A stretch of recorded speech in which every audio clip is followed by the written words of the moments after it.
normal is what I crave more than anything. Yeah.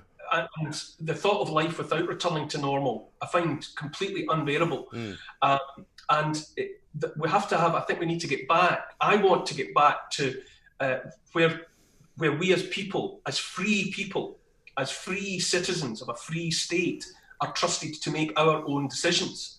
And God bless whoever's come up with these vaccines.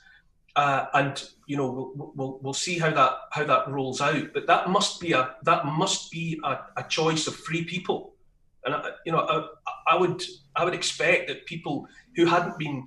I think once you bring in this idea that it's not necessarily compulsory, but where there's this sleight of hand at play, where people are being told, oh, you might not be able to get on an airplane, or you might not be able to go to the pub or the cinema. That sleight of hand, I think, is more likely to increase people's suspicion. Yeah. Where there wouldn't necessarily be a suspicion there. Right. I mean, our kids have had the MMR jab and all the rest of it, but even if we hadn't, there was never any possibility that they wouldn't have been allowed to go to school. Mm. And I would suggest that measles is a horse of a different colour. And you wouldn't, and yet kids that hadn't had MMR, they were still welcomed into school. Yeah. And these things are voluntary. And once you start bringing in through the back door the idea that people would be second-class citizens if they hadn't complied, then you're undermining the nature of the population.